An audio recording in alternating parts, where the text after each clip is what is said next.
দ্বিজোত্তম কার্তিক মাসে দ্রুত ক্রীড়ার ছলে কার্তিক মাসে দ্রুত ক্রীড়ার ছলেও হরির মন্দির আলোকিত করিলে তদীয় স্বীয় সপ্তকুল পবিত্র হয়। অনেকে খেলতে খেলতে বাতি জ্বালায় না, যদি দ্রুত ক্রীড়ার ছলেও যদি বাতি জ্বালায় তাইলে তার কি কইছে সপ্তকুল 7 পুরুষ কি হয় পবিত্র হইয়া যায়, উদ্ধার হইয়া যায়। যিনি কার্তিক মাসে হরির মন্দিরে দীপদান করেন তিনি নিরন্তর ধন সন্তান যশ ও কীর্তি ভাগী হন। তাহলে ধনের ভাগও হয়, তারপরে সন্তানের ভাগীও হয়, তারপরে যশ সুনাম কীর্তি সকল কিছুরই অধিকারী হন। কাষ্ঠ ঘর্ষণ করিলে যেরূপ তাহাতে অগ্নি দেখা যায়, সেইরূপ দীপদান করিলেও নিঃসন্দেহে ধর্মদিষ্ট হয়। আগের দিনে কাঠে কাঠে ঘষা আগুন আবিষ্কার, তদ্রূপ কাষ্ঠ ঘষলে যেমন আগুনের উৎপত্তি হয়, তদ্রূপ এ নিঃসন্দেহে বলছে হরির মন্দিরে দীপদান করলে তার ভিতরে ধর্ম সৃষ্টি হয়। আরো লিখিত আছে, হে দ্বিজোত্তম, ধনহীন হইলেও আত্মবিক্রয় দ্বারা কার্তিকের পূর্ণ মাসিতে দীপদান করিবে। আত্মবিক্রি কি দেখছেন, কত কি বলছে, ধনী হইলেও আত্মবিক্রয় করিয়া, ধনহীন হইলে যার টাকা পয়সা নাই তাহলে তারা কি করবো, কইছে নিজের বেচ্চা হইলেও কার্তিক মাসে একটা ধূপ দ্বীপ দান করতো। যেমন হরিশ্চন্দ্র মহারাজ শশা করা পৃথিবী দান করছে, দান কইরা দানের দক্ষিণা দিবেন। হ্যাঁ, গুরু বিশ্বামিত্র কইছে হরিশ্চন্দ্র দানই যখন করেছ তাইলে দানের দক্ষিণা দাও। তখন কইছে গুরু আপনি ক্ষণিকের জন্য অপেক্ষা করেন, এই তো আমি রাজকুশাগারের থেকে আপনাকে দানের দক্ষিণা এনে দিতেছি। কইছে একই হরিশ্চন্দ্র, তুমি স্বর্ণের মুকুট দান করছো, শশা করা পৃথিবী দান করছো, এই পৃথিবী যখন দান করছো এই পৃথিবীও আমার, শশা করা পৃথিবীর মধ্যে যা কিছু আছে সকলেই আমার, তুমি আবার আমার থেকে আমারে যদি দানের দক্ষিণা দাও তাহলে তো হয় না। হরিশ্চন্দ্র তখন কাম্প মানে, আমি তাহলে দানের দক্ষিণা দেব কেন, আমি তো জানি আমি রাজা, রাজকুশাগারে অনেক ধন সম্পদ আছে, আমি এখন দেবো করতে। তখন কইছে তোমার না কইছি আমাকে দান করতে হইলে ত্রিসত্য অঙ্গীকার করতে হইলে, তো 3 বার সত্য করছো, ভাবিতে উচিত ছিল প্রতিজ্ঞায়, তখন যখন প্রতিজ্ঞা করছো তখন ভাবলাম না, এখন কেন তুমি আবার চিন্তিত হয়েছো। কইছে গুরু আমাকে 7 দিনের সুযোগ দিন, আমাকে শুধু 7 দিনের সময় দেন, আমি যাতে আপনার দানের দক্ষিণা দিতে পারি।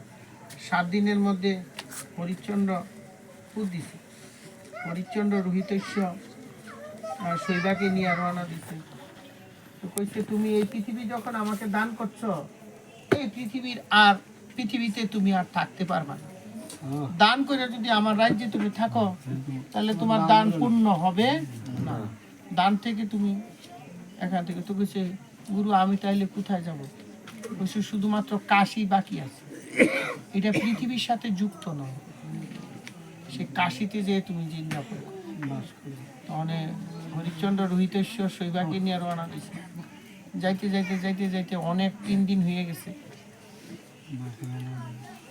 রোহিতস্য কইছে বাবা 3 দিন হয়েছে আমরা উপবাস রয়েছি, আর তো পথ চলতে পারি না, আর তো পথ চলতে পারি না, ক্ষুধায় যে এত কাতর হইতেছি, কিছু খেতে দাও। 5 বছরের রোহিতস্য বলছে কিছু খেতে দাও। তখন কইছে রোহিতস্য কোথায় খেতে দিব, কোনো উপায় তো নেই। তখন শৈবাকে আর রোহিতস্যকে বসাইয়া হরিশ্চন্দ্র ভিক্ষুক সাথে, এই রাজা এই ভিক্ষুকে ভিক্ষা করে অন্ন আছে, ভিক্ষা করে চাউল আইনা রান্না করছে। এই সময় ভক্ত পরীক্ষার জন্য গুরু বিশ্বামিত্র আবার আইছে, আবার অন্য বেশ ধরে আইয়া চলনা করে আইয়া কইতেছে রান্না করছে, এখন খাইতে যাইব, কইছে কই মা, আমি যে 7 দিনের উপবাসী মা, আমাকে কি কিছু খেতে দিবি? আমাকে কিছু খেতে দে। তখন শৈবাকে হরিশ্চন্দ্র ছোট হইয়া বিনয় হইয়া বলছে, কারণ রাজা ছিল এখন ভিক্ষুক হয়ে গেছে, ভিক্ষাবৃত্তি করে আইনা বলছে, শৈবা আমি হরিশ্চন্দ্র মহারাজ সারা জীবন দান করে এসেছি, দান করেই যাব। আমি যে ভিক্ষা করে যে অন্ন এনেছি তার 3 ভাগের 1 ভাগ এই অতিথি ঠাকুরকে দাও, আমি উপবাসী থাকবো, তোমরা ভক্ষণ করো। তখন 3 ভাগের 1 ভাগ হরিশ্চন্দ্র মহারাজেরটা সে মণি ঠাকুরকে দিছে। মণি ঠাকুর কে বলছে, আর কি কিছু আছে মা? আর কি কিছু আছে? আমি এতই উপবাসী, আমার তো ক্ষুধা নিবৃত্তি হইল না। তখন বলছে, ঠাকুর নেও, আর কোনো অন্ন নেই, আর কোনো অন্ন নেই, আমার অন্নটুকু তুমি গ্রহণ করো। তো শৈবায়ও তার অন্নটুকু দিছে। কিন্তু মণি পরীক্ষার জন্য ওই যে রুহিতস্যের লেগে 1 ভাগ রাখছে, এটা না দেওয়ার জন্যই বলছে আর নাই, আর চাইও না। তখন খাইয়া বলছে, না মা, এতেও তো আমার উদর পূর্তি হলো না, আর কি কিছু আছেনি? তখন কইছে, ঠাকুর না, আছে, সবেমাত্র আমার 5ম বৎসরের বালক রুহিতস্যের জন্য আমি কিঞ্চিত অন্ন রেখেছি, সে অন্ন তুমি চাইও না, তুমি চাইও না। রুহিতস্য গিয়া বলছে, মা, মাগো, তোমার আর বাবার অন্নটুকু অতিথি সেবায় লাগলো, আমার অন্নগুলো লাগবে না মা? আমরা তো মাত্র 3 দিনের উপবাসী, আর শুনছো না ওই অতিথি ঠাকুর 7 দিনের উপবাসী, আমার অন্নটুকু অতিথি ঠাকুরকে দাও। অতিথি ঠাকুর ভক্তি পরীক্ষার জন্য, ভক্তকে পরীক্ষা করার জন্য তিনি দুঃখ দিতেছেন।